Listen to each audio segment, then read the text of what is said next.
បងស្រឡាញ់អូនពីខែប្រាំងតតាំងដល់ខែវស្សា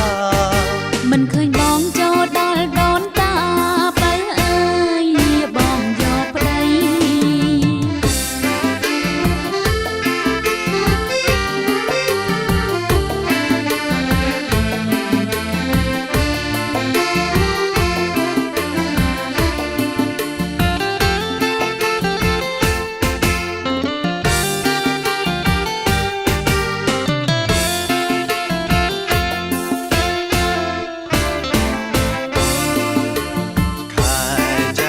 ខ្លាំង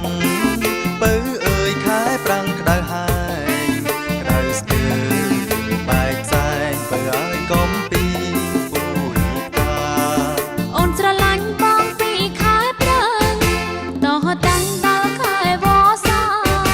ម៉ែបងបានចូលដល់ដូនតាមដេកក៏អូនថាបងចូលស្ដីខែចែកក្តៅខ្លាំងបើអើយខែប្រាំងក្តៅហើយស្ទើរបែកផ្សែងបើឲ្យកំពី